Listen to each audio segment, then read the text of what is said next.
ఓం నమః శివాయ. హలో అందరికీ. ప్రతి సంవత్సరం ఫాల్గుణ మాసంలో వచ్చే పవిత్రమైన పర్వదినమే మహాశివరాత్రి.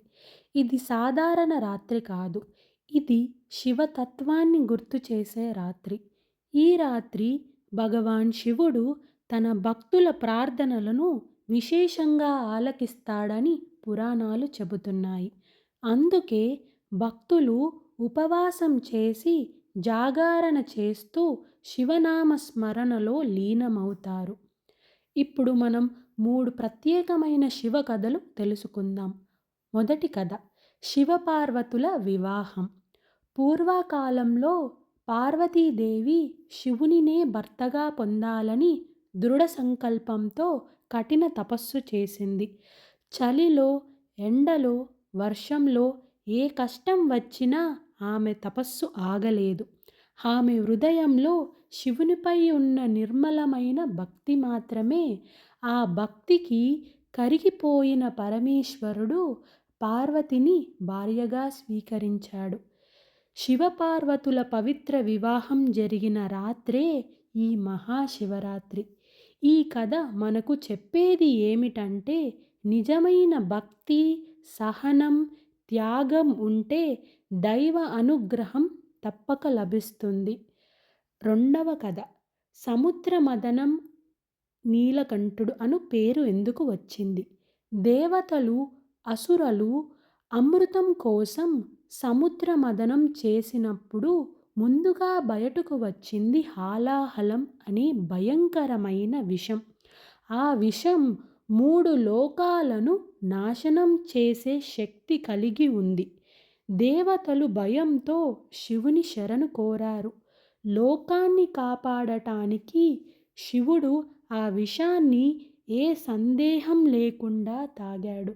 కానీ ఆ విషం శరీరంలోకి వెళ్ళకుండా తన గొంతులోనే నిలిపాడు. అందుకే ఆయనకు నీలకంఠుడిగా ప్రసిద్ధి చెందాడు.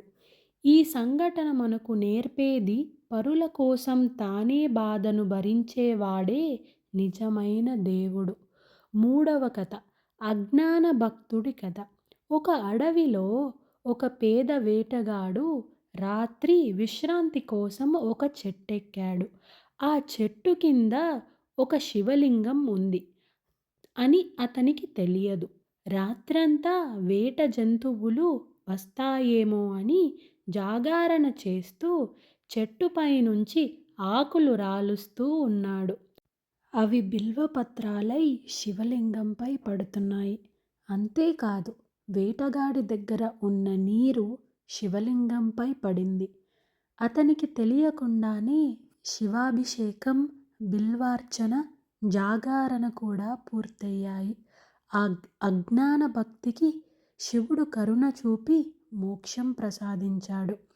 ఇది చెబుతున్నది, శివుడు జ్ఞానం చూసేవాడు కాదు, భక్తిని చూస్తాడని. మహాశివరాత్రి మనకు గుర్తు చేసేది ఒక్కటే, అహంకారాన్ని విడిచి మనసును శుద్ధి చేసి శివతత్వాన్ని మనం జీవితంలో నిలపాలి. జాగారణ అంటే కేవలం నిద్ర లేకపోవడం కాదు, ఆత్మ జాగారణ. మన ఆత్మని ఓం నమః శివాయ, ఓం నమః శివాయ అంటూ భక్తి శ్రద్ధలతో దేవుడికి పూజ చేయటం. మీరు మీ కుటుంబ సభ్యులు శివరాత్రిని బాగా జరుపుకోవాలని కోరుకుంటూ వేరే వీడియో ద్వారా మళ్ళీ మీ ముందుకు వస్తాను.